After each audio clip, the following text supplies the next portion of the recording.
Hola, muy buenos días chicos. Continuamos con los videos por la coyuntura. Muy bien. Hemos estado repasando a través de las guías un poco de historia de la filosofía, los mitos, para finalmente llegar con la última guía que estaré subiendo esta semana a qué podemos filosofar propiamente. A su vez, en el video anterior estuvimos viendo textos filosóficos. Todo esto es parte de la unidad 1, que podemos filosofar y la importancia de la filosofía. Pero continuando en lo que es teoría del conocimiento, tenemos que recurrir ahora a un tópico. Si podemos filosofar, podemos saber. Y no hay que olvidar que la filosofía es la madre de todas las ciencias, y no solo de las ciencias, sino que también de los saberes. El tópico al que nos vamos a referir hoy día es nadie nace sabiendo. Esto hasta cierto parámetro es verdad. Se supone que nadie nace sabiendo. Pero cuando lo analizamos en términos muy puntuales, nos encontramos que uno sí nace sabiendo varias cosas. Uno nace sabiendo respirar, llorar, eh, uno nace sabiendo cómo escuchar, pero pareciera ser que estos saberes tan específicos no los consideramos como saberes. Es decir, cualquiera sabe cómo llorar o cómo respirar. Esto no es tan así. Realmente, si vemos otros objetos en el mundo, tal como las piedras o las casas, estas no lo saben hacer. Pareciera ser entonces que el conocimiento es una virtud que tienen los objetos vivos. Muy bien, pero descartando estos conocimientos que ya están entre dados, de los cuales la filosofía obviamente no surge, hay que ver de qué es de estos conocimientos de los que hablamos que vamos adquiriendo con el tiempo. Se puede nombrar caminar, hablar, incluso quizás, tan solo quizás pensar. Y este último es en el que tenemos que centrarnos. ¿Qué es pensar? La filosofía ha querido dar muchas explicaciones de lo que es pensar y no hay por qué entrar en ninguna en este momento, más allá de que es la actividad de la mente humana. La filosofía no es la ciencia del pensamiento, como podría uno pensar. Si existe cierto modo de escribir filosofía, no es solo pensar, no es solo dar las cosas al aire. No basta con inventarse una historia. Esta historia tiene que tener sentido y tiene que dar una explicación. Este es el punto en el que vamos a empezar a puntuar. ¿Cómo dar una explicación? Alguien podría argumentar que dar una explicación es argumentar, dar una serie de premisas de las cuales se extrae una conclusión. Pero en filosofía raramente partimos así, dándonos cuenta de las premisas y luego la explicación, sino que hacemos todo lo contrario, damos una explicación y luego damos las razones por las cuales creemos esta explicación. ¿Esto es solo para la filosofía? No, no. También se hace en otras disciplinas de estudio. Llámese teología, llámese ciencias naturales, llámese ciencias sociales o llámese humanidades. ¿A qué quiero llegar con todo esto? Básicamente a que la filosofía ha construido un cierto margen. Partimos con una definición provisoria en las clases que decía que la filosofía es la disciplina que busca dar respuesta a las preguntas fundamentales del hombre. Muy bien, pero no basta solo con dar respuestas. También tenemos que dar los motivos por los cuales damos esas respuestas puntuales. Como verán, estamos dándonos todo el tiempo vueltas en lo mismo. ¿Dónde inicia esta carrera? Bueno, la carrera inicia en el punto en que nos damos cuenta de que nuestras teorías son falibles. ¿Cómo nos damos cuenta de que nuestras teorías son falibles? Tenemos dos motivos o dos herramientas. La primera es la experiencia sensorial y la segunda es la experiencia racional. Nos damos cuenta en la medida en que erramos. Citando al filósofo José Ortega y Gasset, la filosofía es el asidero de los grandes errores. Cuando nosotros nos enfrentamos a algún problema que podríamos considerar fundamental, empezamos a dar respuestas.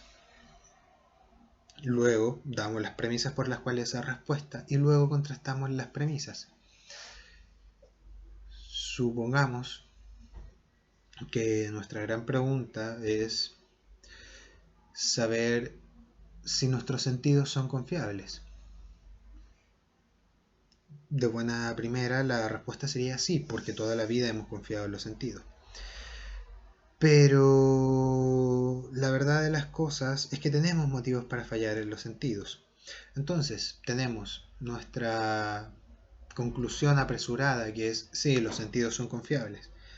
Pero luego tenemos las premisas, que son toda la vida hemos confiado en nuestros sentidos. Sabemos de las cosas sobre nuestros sentidos.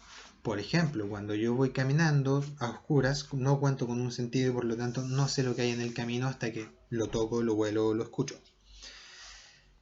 Pero alguien podría contraargumentar y decir, en los sueños pasa lo mismo, los sueños no son verdades y por tanto no podemos confiar en los sentidos.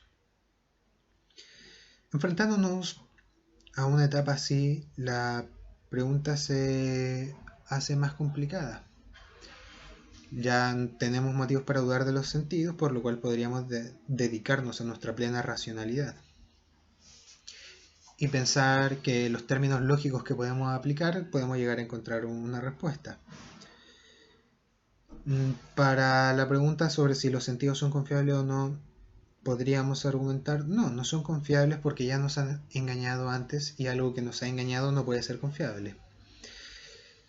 Pero todo este tipo de preguntas tienen algo en común. Y es aquí donde volvemos a nuestro gran tópico de que sí nacemos sabiendo. Pero sabemos o nacemos sabiendo cosas muy, muy particulares. Cuando realmente lo que estamos buscando al tener conocimientos son conocimientos universales. ¿Qué significa la universalidad? En palabras simples, la universalidad son aquellas cosas que se aplican a todos los casos posibles.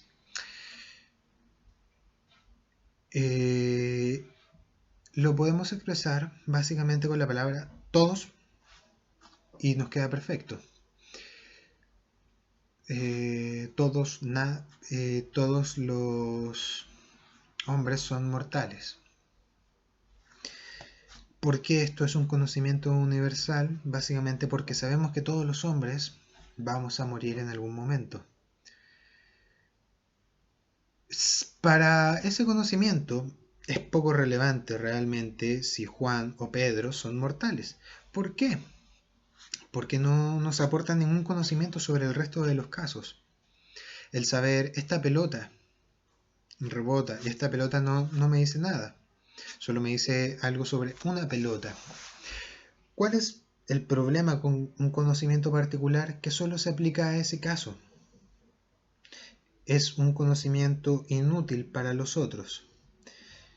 El saber cómo hacer una cosa solo te permite hacer esa cosa y no otra.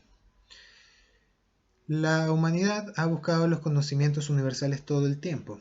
¿Por qué? Porque con el conocimiento universal tú tienes las facultades para referirte a cualquier caso posible. Y esa es la gran pretensión del conocimiento, un caso tal que sea igual a todos los demás. El problema con esta concepción es que es imposible de encontrar. No existen estudios sobre el mundo que se apliquen a todos los casos posibles. Por eso se han desarrollado otros métodos, entre ellos el método científico. El método fenomenológico también podría tratarse de ello. Y esta es la gran distancia que tiene la filosofía con la ciencia. La filosofía necesita los casos universales. La filosofía es una búsqueda de certeza. La ciencia no. Por lo tanto, muchos de los problemas de la filosofía fueron legados a otras disciplinas, las disciplinas científicas o teológicas, y la filosofía se quedó con una manga de problemas muy pequeña, que son los problemas universales. Por ejemplo, el saber qué es lo que hace que la silla en la que estoy sentado sea una silla, no es un conocimiento particular. ¿Por qué? Si bien, aunque estoy refiriéndome a específicamente la silla en la que estoy sentado, esos mismos motivos se van a aplicar a cualquier otra silla. En último término, lo que hace que una silla sea una silla va a ser la misma para todos. Hablemos en términos de Platón. Platón fue un filósofo griego, discípulo de Sócrates, por ahí por el 400 a.C., y él se dedicó principalmente a la teoría de los universales. Un ejemplo muy común que se da es el ejemplo del molde. Todas las cosas del mundo son distintas, todas. Vamos a un objeto en específico, las sillas. Todas las sillas del mundo son distintas, pero todas a su vez son sillas. Estas sillas tendrían que estar copiando un molde, del mismo modo que si hacemos por ejemplo galletas, todas nuestras galletas van a ser distintas, pero todas se van a parecer porque fueron hechas de un mismo molde. Este molde lo podemos llamar concepto.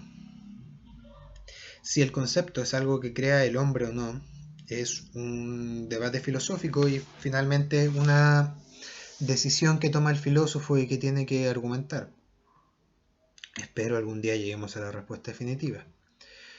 Pero podemos entenderlo de todos modos como el concepto que tenemos, la definición que formulamos y aquello que en nuestro entendimiento nos permite llegar a esta conclusión.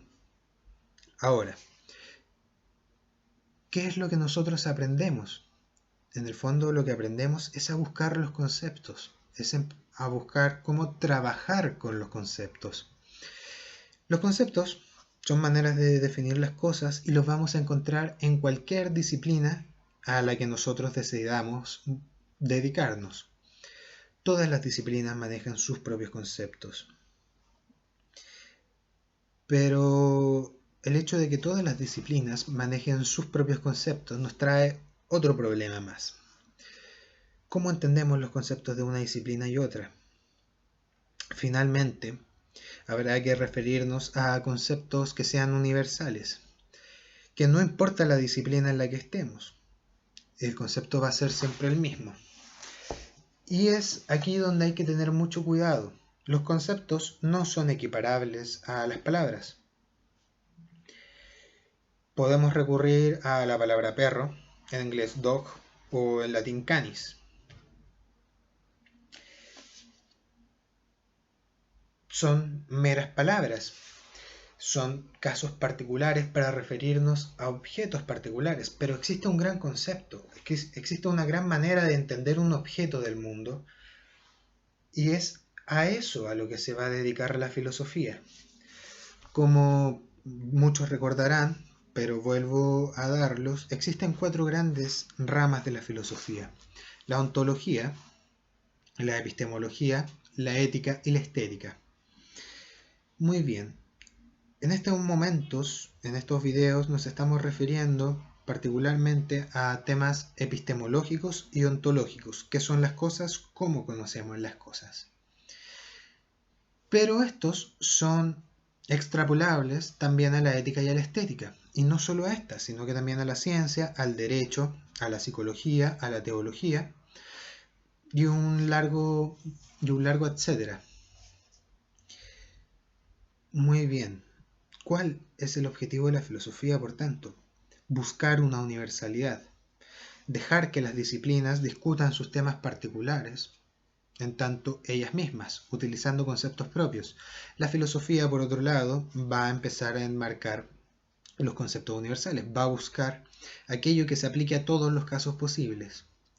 Pero esto nos trae otra dificultad práctica, que es una dificultad que la filosofía enfrenta al día de hoy y que probablemente va a ser la tónica para los próximos siglos.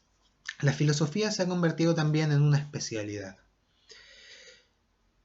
Hoy en día, la gran mayoría de los que nos dedicamos a estos asuntos tenemos que ir a una universidad, tenemos que estudiar los temas, tenemos que estudiar las visiones de otros filósofos, de tal manera que nos volvemos especialistas.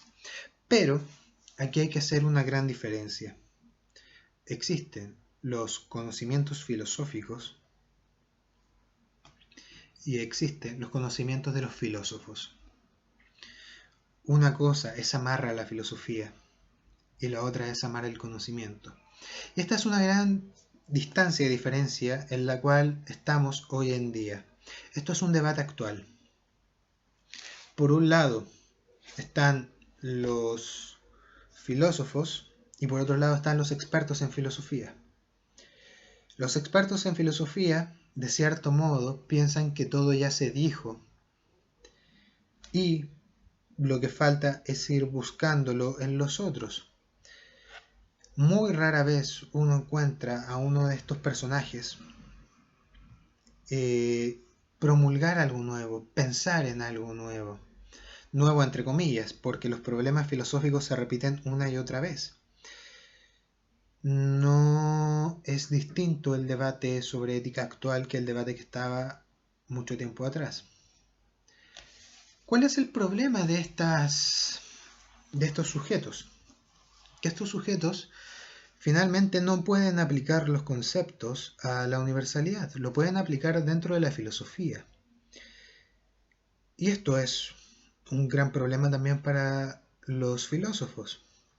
No podemos desmerecer que como disciplina hemos tenido una larga historia a la que ustedes a través de estos videos se están sumando, y que por tanto tenemos términos que debemos conocer.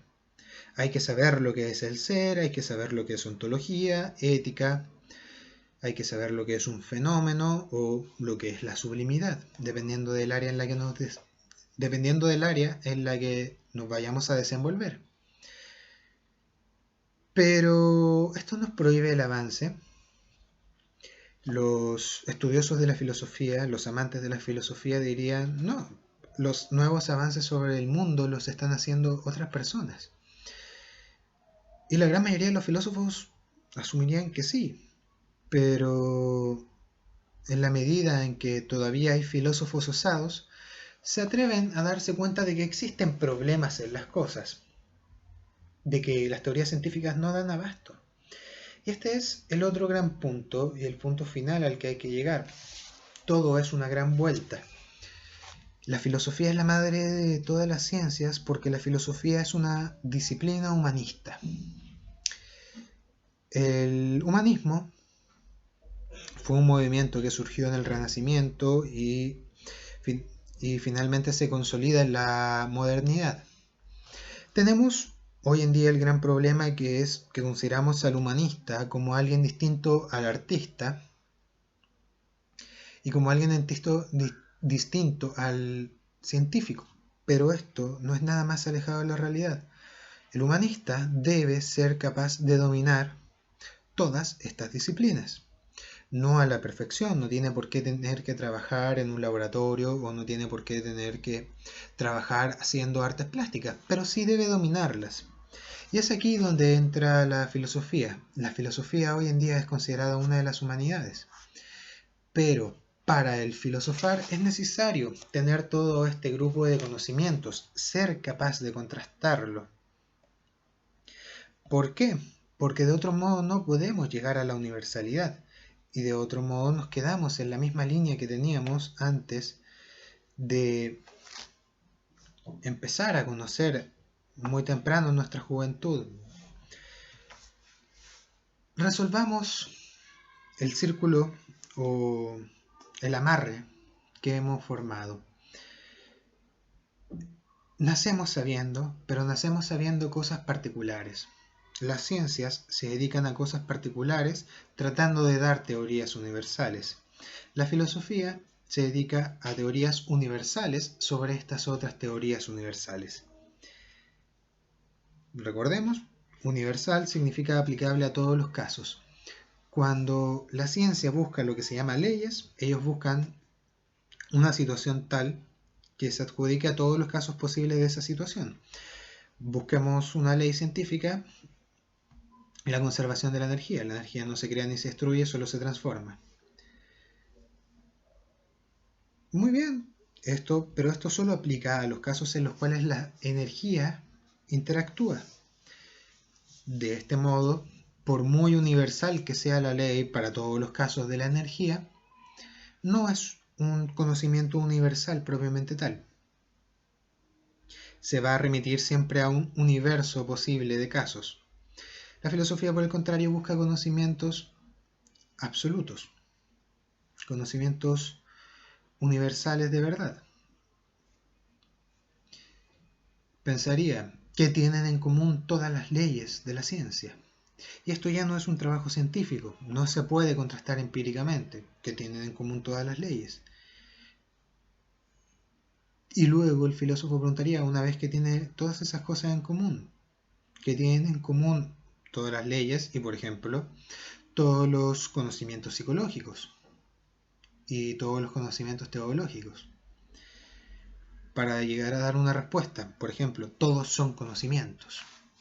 Para llegar a dar una respuesta, estos conocimientos son verdaderos y esta es la verdad. Y no importa de qué caso estemos hablando, la verdad siempre va a ser la verdad y el conocimiento siempre va a ser conocimiento. No importa que hablemos de estética, no importa que hablemos del ser, la verdad es la verdad.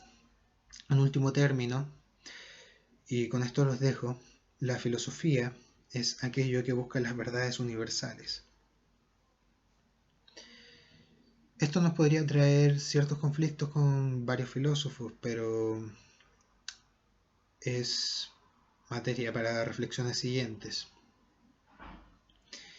Muy bien, los dejo con una última reflexión.